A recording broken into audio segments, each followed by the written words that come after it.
মাত্র 20 দিনে ইংলিশ শিখুন এই যাত্রাপথের আজকে চতুর্থ ক্লাসটি। আশা করি তোমরা সকলে ভালো আছো। আজকের আমাদের আলোচ্য বিষয় কি করে নাবোধক বাক্য তৈরি করতে হয়। আমাদের দৈনন্দিন জীবনে আমরা শুধু হ্যাবোধক বাক্যই তৈরি করি না, আমরা নাবোধক বাক্য তৈরি করি। যেমন আমি লিখবো না, আমি শুনবো না, আমি লিখতেছি না, আমি লিখছি না, আমি বলবো না, আমি যাব না। এই যে নাবোধক বাক্যগুলো আমরা কি করে বলবো, আজকের ক্লাসের মধ্যে দিয়ে আমরা সেটি শিখে নেব। এবং পাশাপাশি বিগত 3টি ক্লাসে যে বিষয়গুলো নিয়ে পড়ানো হয়েছিল সেগুলো 3টি ক্লাস নিয়ে একটা মডিউলস ক্লাস থাকবে, যাতে পিছনের ক্লাসগুলো আমরা ভুলে না যাই। কারণ আমাদের যাত্রা তো 20 দিনের, এই 20 দিনের মধ্যে ইংলিশটাকে শিখতে হবে। So be careful. ওকে বন্ধুরা, সো লেটস সি। একটি 30 সেকেন্ডের গল্প বলি।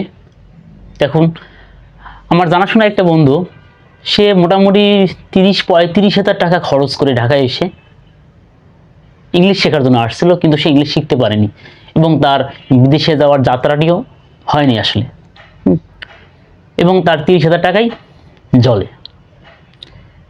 সে কিন্তু এমন না যে খুব ধনী ঘরের ছেলে, নিম্ন মধ্যবিত্ত পরিবারের একটি ছেলে। সো আমাদের অনেকেরই আছে তাদের সাধ্য নেই আসলে ইংলিশটা শেখা, এরকম টাকা খরচ করে। ডোন্ট ওয়ারি, আমি এসেছি তাদের জন্য।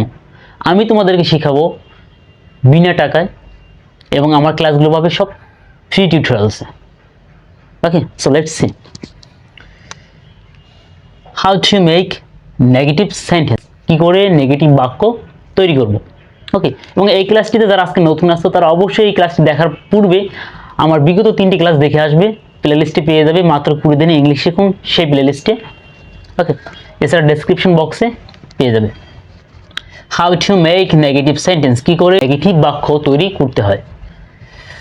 নেগেটিভ বাক্য তৈরি করার ক্ষেত্রে আগে আমরা আসি একটা জেনারেল বাক্য। আমরা এই রুলসে পরে আসি, আসলে রুলস দিয়ে হয় না কিছু, এত রুলস লাগবে না, এটা পরে আসি আমরা।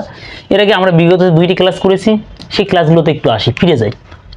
দেখো, আমি ফার্স্ট ইন্ডিপেন্ডেন্ট বলছিলাম কি এ থাকে বাংলা সেনার উপর। স্ট্রাকচার ইংলিশ করার ক্ষেত্রে কি থাকবে, সাবজেক্ট প্লাস ভার্বের 1 প্লাস অবজেক্ট, সাবজেক্ট প্লাস ভার্বের 1 প্লাস অবজেক্ট। এবং প্রেজেন্ট কন্টিনিউয়াসলি লিখেছিলাম তেসি, তেসো, তেসেন বা সচেসা রশি, সচেসা রশি, এটা থাকবে। আর স্ট্রাকচারটা ছিল সাবজেক্ট প্লাস অ্যামিজার প্লাস ভার্বের সাথে আইএনজি প্লাস অবজেক্ট, আমরা জানি এটা। এবং প্রেজেন্ট পারফেক্ট ছিল ইয়াসি, ইয়াসু, ইয়াসেন বাংলার ক্ষেত্রে।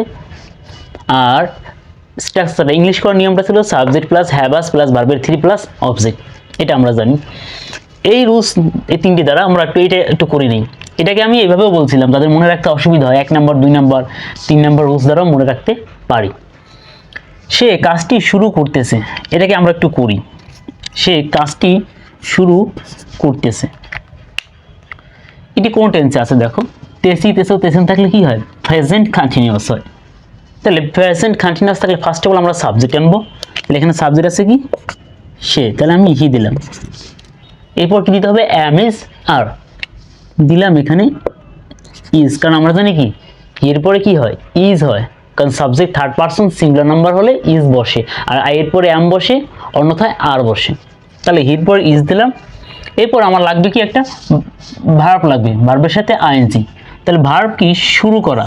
শুরু করা ইংলিশ কি, স্টার্ট বা বিগিন, যাই বলো। হিজ বিগিন, হিজ বিগিন না হয় কি বসে দিতে আইএনজি, হিজ বিগিনিং, সে শুরু করতেছে। বাকি আছে কি, অবজেক্ট। তাহলে এখানে অবজেক্ট কি আছে, কাজটি। ভার্বের কাছে প্রশ্ন করলে অবজেক্ট পাওয়া যাবে। তাহলে কাজটি, তাহলে কাজটি ইংলিশ কি হবে, দ্য ওয়ার্ক। তাহলে কি দাঁড়ালো, ইজ বিগিনিং দ্য ওয়ার্ক। এখন এটা আমরা করতে পারলাম, এটা হয়তো পারবো। এখন এটা থেকে আমি বলছি কি নেগেটিভ বাক্য তৈরি করতে হবে।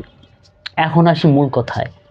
যখন আমাদেরকে বলবে, যখন বা তোমরা বলতে চাবে কোনো নাবোধক বাক্য, তখন অলওয়েজ মনে রাখবে একটি নট যোগ করতে হবে। নটটি যোগ করতে হবে অক্সিলারি ভার্বের সাথে। নট কখনো একা বসে না। নট কার সাথে বসে, অবশ্যই দেখো এখানে দেওয়া আছে অক্সিলারি ভার্ব, তারপর নট বসে গেছে। তার মানে নটটা সবসময় অক্সিলারি ভার্বের সাথে বসবে।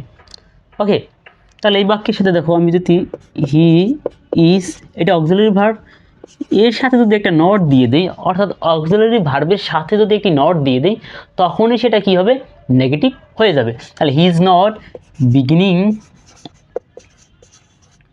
দ্য ওয়ার্ক, সে কাজটি শুরু করতেছে না।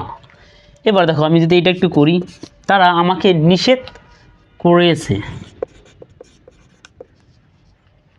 তাহলে দিয়ে দিলাম ফার্স্ট অফ অল। দেখো করেছে এটা আছে কি প্রেজেন্ট, ইয়াসি ইয়াসু ইয়াসেন বা সি স সেন, এগুলো থাকলে কি হয় প্রেজেন্ট পারফেক্ট টেন্স হয়।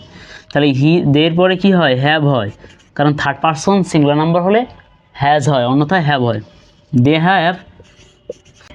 হ্যাভ ফর বেইড, ভার্বের 3 ফর বেইড, কী আছে বাকি আমাকে। এখন আমাদের কাজ হলো নেগেটিভ করা, না বোধক বাক্য তৈরি করা। এটার অর্থ আমাকে, তারা আমাকে নিষেধ করেছে, তারা আমাকে নিষেধ করেনি, এরকম একটা বাক্য বলবো, করেনি, না বোধক বাক্য বলবো। সেক্ষেত্রে আমাদের শুধু কাজ কি, অক্সিলারি ভার্বের সাথে একটি নট বসিয়ে দেবো। তাহলে এখানে অক্সিলারি ভার্ব আছে হ্যাভ, এর সাথে যদি একটি নট দিই তাহলে আমার বাক্য হয়ে গেল তারা তাকে নিষেধ করেনি। যেমন এই বাক্যটা ছিল, সে কাজটি শুরু করতেছে, এখানে বাক্যটা হয়ে গেছে নট যোগ করার পরে সে কাজটি শুরু করতেছে না, তারা তাকে নিষেধ করেনি, এই ধরনের বাক্যগুলো। এখন আমরা বুঝে পেলাম যে নেগেটিভ করার অ্যাকচুয়াল প্রসেসটা কি। অ্যাকচুয়াল প্রসেস হলো শুধু অক্সিলারি ভার্বের সাথে একটি নট বসানো।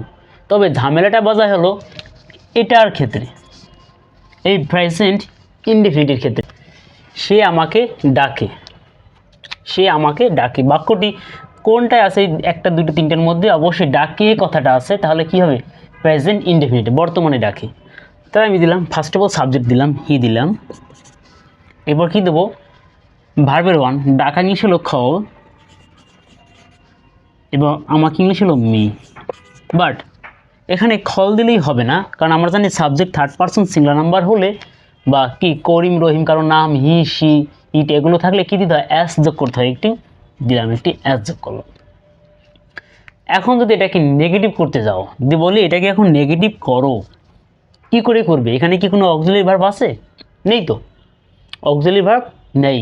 এখন প্রশ্নটাই এখানে, তাহলে অক্সিলারি ভার্ব না থাকলে আমি নট কেমনে যোগ করব, কারণ নট যোগ করতে গেলে আমাকে তো অক্সিলারি ভার্ব লাগবে, বা নট বসে থাকে অক্সিলারি ভার্বের সাথে। তাহলে যেহেতু এখানে অক্সিলারি ভার্ব নেই, এখন অক্সিলারি ভার্ব আনতে হবে। কি করে আনবো, দেখো অক্সিলারি ভার্ব হিসেবে কাজ করে তখন ডু এবং ডাস। একটু খেয়াল করো, এই বাক্য অ্যামিজার মানে অক্সিলারি ভার্ব আছে, এই বাক্য হ্যাভাস অক্সিলারি ভার্ব আছে, বাট এই প্রেজেন্ট ইনডেফিনিট টেন্স অর্থাৎ 1 নম্বর রুলসটায় আমাদের কি নেই, অক্সিলারি ভার্ব নেই। যেহেতু অক্সিলারি ভার্ব নেই, এটাকে যখন নেগেটিভ বাক্য তৈরি করতে যাব, এই ধরনের বাক্যগুলোকে, এটা দ্বারা যে বাক্যগুলো হয় সেই বাক্যগুলো তৈরি করার ক্ষেত্রে আমি অক্সিলারি ভার্ব হিসেবে ডু এবং ডাস নিয়ে আসবো, ডু অথবা ডাস নিয়ে আসবো। এখন প্রশ্ন, ডুটাকে কখন আনবো, ডুটাকে কখন আনবো, দেখো ডু আনবো যখন ভার্বের সাথে অ্যাজ বাই এস থাকবে না, বা সাবজেক্ট যখন হবে আই, তারপর হবে উই, ইউ, দে, অর্থাৎ থার্ড পারসন হবে না। থার্ড পারসন সিঙ্গুলার নাম্বার যখন সাবজেক্ট হবে না তখন আমরা ডু নিয়ে আসবো, বা আমরা এইভাবে মনে রাখতে পারি আই, উই, ইউ, দে। এগুলোর ক্ষেত্রে আমরা কি আনবো না, এখানে অক্সিলারি ভার্ব ডাস আনবো না, ডু আনবো। ওকে, আর ডাস কখন আনবো, যখন আমরা দেখবো subject third person singular number, যেমন হি, সি, ইট, কোনো ব্যক্তি, নাম, এরকম যদি থাকে তখন আমরা ডাস নিয়ে আসবো। ওকে, সো দেখো এই বাক্যটার শেষে কি আছে, ভার্বের সাথে অ্যাজ বাই এস আছে। তো ভার্বের সাথে অ্যাজ বাই এস থাকলে আমরা সেটাকে কীভাবে নেগেটিভ করি, এটাকে তো নেগেটিভ করব। তাহলে আমরা এখন তাহলে ফার্স্ট অফ অল কী আনবো, ডাস আনবো এবং তার সাথে একটি কী বসাবো, নট বসাবো। এই প্রসেসটা কেন করতে হলো, কারণ নট একা কখনো বুঝতে পারে না, অক্সিলারি ভার্বের সাথে বসে। যেহেতু এখানে কোনো অক্সিলারি ভার্ব নেই, তাই অক্সিলারি ভার্ব হিসেবে কী আনতে হবে, ডু বা ডাস আনতে হবে। যেহেতু এখানে ভার্বের সাথে অ্যাজ বাই এস আছে, অ্যাজ বাই এস থাকলে বা সাবজেক্ট এই যে সে, সি, কারো নাম থাকলে তখন আমাদেরকে ডাস আনতে হয়, তাই আমি এখানে ডাস নিয়ে এসেছি, তার সাথে নটটা বসালাম। এখানে এখন শুধু কল হবে, অ্যাজটা হবে না। হি ডাজেন্ট কল মি, সে আমাকে ডাকে নি, সে আমাকে ডাকে না, সে আমাকে ডাকে না।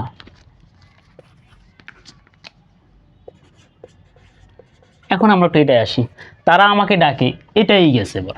তাহলে তারা দিয়ে দিলাম,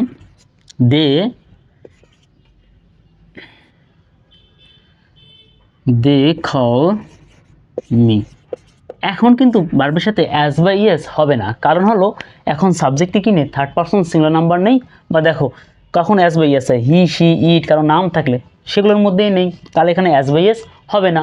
বা যারা এইভাবে মনে রাখতে পারো subject third person singular number না হলে অ্যাজ বাই এস হবে না, তাহলে এখানে অ্যাজ বাই এস হবে না। এখন যদি বলি এটাকে না করো, এমন বাক্য করো, তারা আমাকে ডাকে না, তারা আমাকে ডাকে না, তখন কিভাবে করবে? তখন তোমাকে করতে হবে, যেহেতু এখানে ভার্বের সাথে অ্যাজ বাই এস নাই, তখন তোমাকে কি আনতে হবে? ডু আনতে হবে। কারণ আমরা জানি সাবজেক্ট তারা, উই, ইউ, আই এরা থাকলে কি আনতে হয়? তখন ডু নট আনতে হয়। তাহলে they do not call me, তারা আমাকে ডাকে না। এই কারণেই আমি এখানে দেখো রুলসটা এইভাবে দিছি, সাবজেক্ট নিজেরা বাক্য তৈরি করতে পারি, নিজেরা রুলস তৈরি করতে পারি, বুঝলে? দেখো এর জন্য রুলসটা কেমন হয়েছে, এই দে মাইকে এটা সাবজেক্ট না, এগুলো সাবজেক্ট, তাই এখানে সাবজেক্ট দেওয়া হয়েছে, অক্সিলারি ভার্ব দেওয়া হয়েছে, সাথে একটি নট দেওয়া হয়েছে, পরে মেইন ভার্ব প্লাস অবজেক্ট। আসলে আমরা এইটা বুঝলে রুলস আমাদের লাগে না। ক্লিয়ার কথা? এবার আমরা কয়েকটা করি। দেখো এখানে যে ভার্বগুলো দেওয়া আছে সেই ভার্বগুলো আমি একটা লিস্ট দিয়ে দেবো, প্রতিদিন আমি মোটামুটি 20টা ভার্ব দিয়ে দেবো, সেগুলো দিয়ে তোমরা বাক্য তৈরি করবে, প্র্যাকটিস করবে বাসায়। বাক্যগুলো দেখে নাও একবার।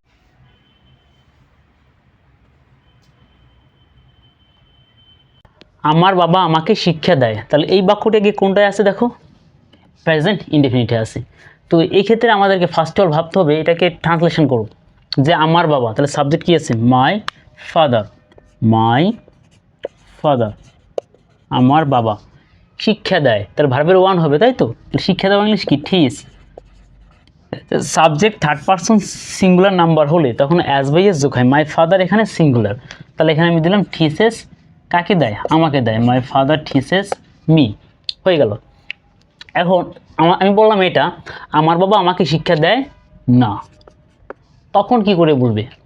তখন বলতে হবে, দেখো মাই ফাদার তোমরা করতে পারো, এখন মাই ফাদার আমরা জানি কি, যখন ভার্বের সাথে অ্যাজ বি এস থাকেন তখন নট করার জন্য বা নেগেটিভ বাক্য তৈরি করার জন্য আমাদেরকে কী আনতে হয়? ডাস আনতে হয়। আর অ্যাজ বি এস না থাকলে আমাদের কী আনতে হয়? ডু আনতে হয়। যখন কি থাকে না, কোনো অক্সিলারি ভার্ব থাকে না, এটার ক্ষেত্রে প্রযোজ্য, তাই তো? কারণ এটি কোনো অক্সিলারি ভার্ব নেই, তাহলে এখানে ভার্বের সাথে অ্যাজ বাই এস আছে, তাই আমি এখানে কী নিয়ে আসবো? কি ডাস নিয়ে আসবো, এর সাথে নটটি বসিয়ে দেবো। মাই ফাদার ডাজেন্ট টিচ হবে, এখন এর সাথে ইয়েসটার হবে না, ডাজেন্ট টিচ মি, আমার বাবা আমাকে শিক্ষা দেয় না। এখন তুমি ফার্স্ট অফ অল এইভাবে চেষ্টা করবে 3টি ধাপে। ফার্স্ট অফ অল বাংলাটা লিখবে, সেটা জেনারেল একটা সেন্টেন্স তৈরি করবে, তারপর তার নেগেটিভ বাক্য তৈরি করবে। কিন্তু এইভাবে সারা জীবন করতে হবে না, প্রথম কয়েকটা দিন এভাবে তৈরি করবে বাক্যটা, যে হ্যাঁ আমার বাবা আমাকে শিক্ষা দেয়, মাই ফাদার টিচেস মি, তাহলে আমার বাবা আমাকে শিক্ষা দেয় না, my father doesn't teach me. এইভাবে বাক্যগুলো তৈরি করবে এবং বাক্যগুলো বলার চেষ্টা করবে। এক সময় দেখবে তোমার ভাবা লাগতেছে না এমন, আমার বাবা আমাকে শিক্ষা দেয়, অটোমেটিক চলে আসবে যে মাই ফাদার টিচেস মি, আমার বাবা আমাকে শিক্ষা দেয় না, my father doesn't teach me. কিন্তু সেগুলো ওই অবধি যেতে হলে প্র্যাকটিস করতে হবে।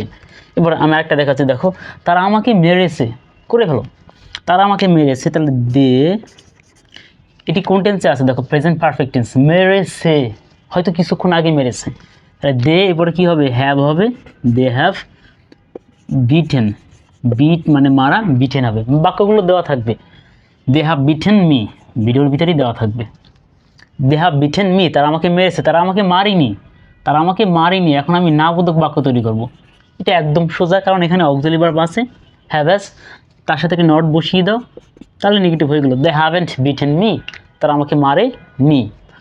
তারা সকালে আসে, তাহলে আগে আমি একটু করি, দেখো দে সকালে আসে, তাহলে এটাই গেছে, এখানে এ আছে, দেখো আসে এ আছে, তাহলে দে আসা ইংলিশ কি? খাম, তারা আসে সকালে, সকাল ইংলিশ হলো ইন দ্য মর্নিং, তারা আসে সকালে ইন দ্য মর্নিং। এখন এটাকে বললাম তারা সকালে আসে না, না বোধক বাক্য তৈরি করো, তাহলে এই বাক্যে কি নেই? অক্সিলারি ভার্ব নাই, তাই তো? তাহলে তোমাকে অক্সিলারি ভার্ব আনতে হবে, ডু বা ডাস, কারণ এটাই গেছে তার জন্য। এখন ডু বা ডাস আনতে গেলে তোমাকে দেখতে হবে এটার সাথে অ্যাজ বাই এস আছে কি না, নেই, কারণ সাবজেক্ট কি? দে আছে, দে থাকলে অ্যাজ বাই এস হয় না, তাই এখানে করব কি? দে ডু নট দিয়ে দেবো, they do not come in the morning. Okay, they do not come in the morning, তারা সকালে আসে না। এখন তোমাদের কাজ হলো এই বাক্যগুলো তৈরি করা, তার নেগেটিভ বাক্য তৈরি করা এবং বাসায় আয়নার সামনে হোক, বইয়ের সামনে হোক বলা। যদি কোনো সহযোগিতা দরকার হয় আমাকে কল করতে পারো। আমার নাম্বার এটা 01908255627। এটা আমার হোয়াটসঅ্যাপ আছে এখানে, এই নাম্বারটায় কল করতে পারো। I am available every time. You can call me and you can get help from me. Okay, I'll be very happy if anyone call me. Yes, যদি কারো ইংলিশ শেখার সেই আগ্রহ থাকে, বাইরের দেশে যাওয়ার, ভালো একটা জব পাওয়ার, অবশ্যই লেগে থাকো আমার চ্যানেলে। আশা করি উপকৃত হবে এবং ইংলিশ শিখতে পারবে। আর যদি আমি ব্যর্থ হই, তুমি আমার সাথে অনলাইনে যোগ দিয়ে তোমাকে ইংলিশ আমি শিখিয়ে দেবো, এটা আমার ওয়াদা। সো আজকে এই পর্যন্তই। ভালো থেকো, সুস্থ থাকো। Thanks for watching.